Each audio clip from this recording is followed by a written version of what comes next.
अच्छा साईं, पंहिंजी ज़िंदगी में को अहिड़ो वाक़ियो जेको अव्हांजो यादगार हुजे, जेको अॼु अव्हां असां सां शेयर करणु चाहियो? फैज़, ज़िंदगी वाक़ियनि सां भरियल त आहे। तव्हां अलाए केतिरा अहिड़ा वाक़िया हूंदा जेके तव्हांजी ज़िंदगी ते तमामु घणो असरु विझनि था।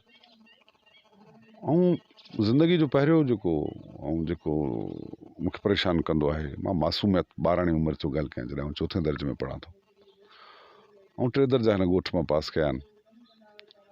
ऐं चौथे दर्जे में मुंहिंजी अम्मा मूंखे ज़बरदस्ती बाबा खे चाचा खे चई शहर पढ़ाई लाइ नवाबशाह मोकिले थी। तॾहिं शहर माण्हू कॾहिं कॾहिं वेंदा हुआ, पोइ मां शहर पढ़ाई लाइ वियुसि। ऐं मां पहिरियों चाचो हिन शर्त ते मूंखे अम्मा खां वठी वियो, अकेलो पुटु हुउसि, त अम्मा सां इहो शर्त रखियो वियो त ही महीने में हिकिड़ी राति ॻोठ ईंदो बसि।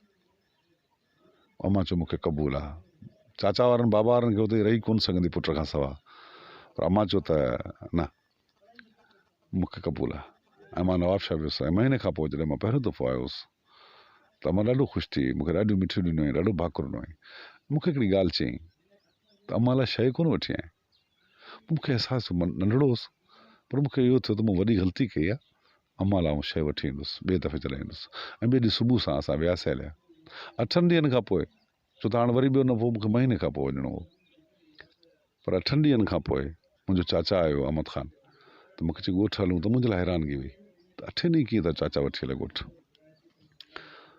पोइ मां 8 ॾींहं तकड़ो तकड़ो तयारु थियुसि ऐं चाचा सां गॾिजी वियुसि। नवाबशाह जानवरनि जी अस्पताल हूंदी, उन साम्हूं वरड़नि जी बस बीहंदी, उन बस ते आयासीं। बस में रश हूंदी, इन करे आउं नंढो ॿार बि साईं ॾाढो ख़ुशि हुउसि, छो त मां अॼु वरी ॻोठ थो वञा। ऐं बस जे छित ते चढ़ी वियुसि। जॾहिं बस जे छित ते चढ़ी वियुसि त मूंखे ॻाल्हि यादि आई त अम्मा मूंखे पोएं दफ़े चयो त मुंहिंजे लाइ शइ कोन वठी आहीं। पोइ बस जे छित तां तकड़ो तकड़ो लथुसि हेठि, साम्हूं सूफ़ ॾिठाम, रेडी वारो सूफ़ रखियो वेठो, उनखां मूं सूफ़ कटराया, मुंहिंजो सूफ़ कट, छो त ॿारहाड़ी जा ॿार हुआसीं ऐं पहिरियों दफ़ो शहरनि जा मसाला खाधासीं, ॾाढा वणिया अथई। सो मूं हुनखे चयो त सूफ़ कट, इन में मसालो बि बुरक। ऐं मूंखे त अम्मा खे चटपटी शयूं वणंदियूं आहिनि, ऐं मूं हुनखे हिकिड़ो मसालो मूंखे अलॻि विझी बि ॾे। पोइ मूं तकड़ो तकड़ो हुन थैली में विधो फ्रूट, भॼी बस ते चढ़ियुसि। ॻोठ खां 2 किलोमीटर 1.5 किलोमीटर परे बस लाहींदी हुई शाम जे टाइम ते।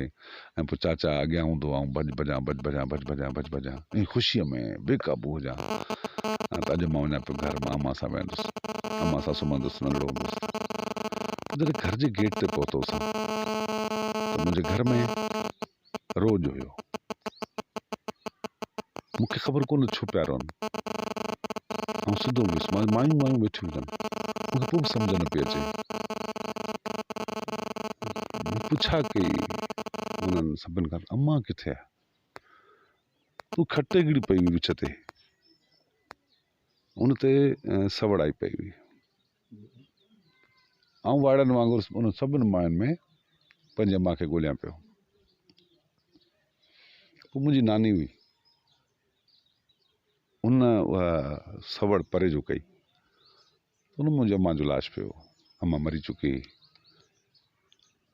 ऐं आउं त बीठोसि, ऐं थैली मुंहिंजे हथ में हुई, त काश मुंहिंजी आंदल शइ मुंहिंजी माउ खाए हा।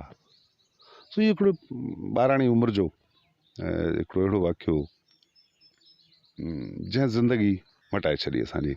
इन खां अलावा इहो पहिरियों वाक़ियो अहिड़ो हुयो जेको मूंखां कॾहिं बि कोन थो थिए। बाक़ी ज़िंदगी त वाक़िअनि सां भरी पई।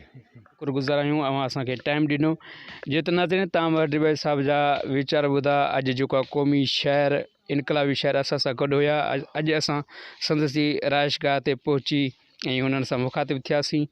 ऐं जॾहिं त हुनजो चवणु हुयो त असां सिंध वासियुनि सां पहिरां बि गॾु बीठल हुआसीं, गॾु बीठल आहियूं, इनशाला गॾु बीठा रहंदासीं। कैमरामैन ज़ाकिर ज़रदारी सां गॾु फयाज़ हुसैन ज़रदारी, ज़िंदगी TV, नवाबशाह।